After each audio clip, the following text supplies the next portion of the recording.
Have you ever wondered how super fast shredders can alternate pick at 250 beats per minute and beyond? I'm going to share something with you today that you've probably never heard. Last month, Michelangelo Badio was in town and we went out to lunch. Our conversations are great, and I always think it would be awesome to record them, but that would probably destroy the vibe, and we would also drink less beer, which would also destroy the vibe. But this recent conversation was about his live stream that he had on Thursday.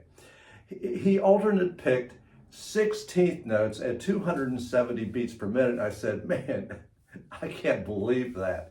That's unreal.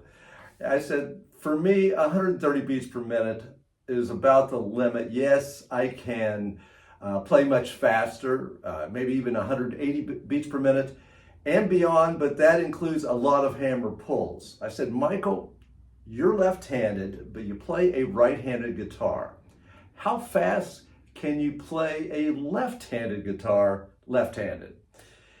He said it's difficult to play faster than 130 beats per minute. In other words, he's kind of like the rest of us. He went on to explain that's a barrier that he can't seem to break through, and he does practice left-handed. We've had similar discussions before and pretty much agree on the same conclusion. I'll explain. I started playing drums a little less than a year ago.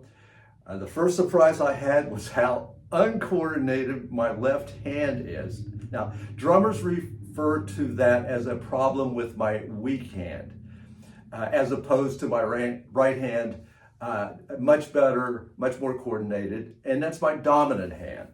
What's amazing is I should be quite coordinated because most of my guitar playing is done with my fretting hand, my left hand. I mean, think about it.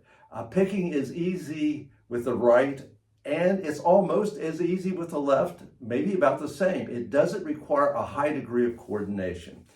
So right-handed players are fretting with the less coordinated hand, the weak hand. Michelangelo Badio is left-handed, plays right-handed, and most important, frets with his dominant hand. So the purpose of this lesson is, if you're a right-handed player, start playing a left-handed guitar. Okay, that's not going to happen. So this information is somewhat useless, but something to think about. It would be interesting to give a right-handed child access to both left and right-handed guitars to see which would develop as the preference. And I bet many would choose to play what we call a left-handed guitar. The story doesn't end yet. Later, I was thinking about Jimi Hendrix. He played a flipped right-hand guitar, restrung left-handed. Very confusing, like everything about Jimmy, but for all intents and purposes, he played a left-handed guitar, left-handed.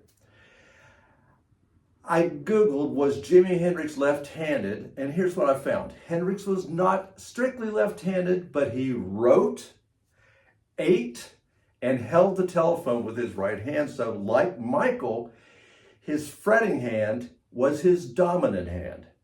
A few days later, I was watching a Glenn Campbell YouTube video titled, "When Your Grandpa's Guitar Hero Picks Better Than You, 340 Beats per Minute." It was impressive, very fast. So I Googled Glenn Campbell, right or left-handed, and you guessed it, Glenn played a right-handed guitar, but he was left-handed. So once again, he fretted with his dominant hand, just like Michael and Jimmy. Who else out there is wrong-handed? Okay, everybody. I want to read your comments on this one. So let's hear what you have to say if you know of any guitarists that fall in this category. Subscribe to my channel if you're looking for more useless shred guitar tips that won't do you any good at all. You have come to the right place.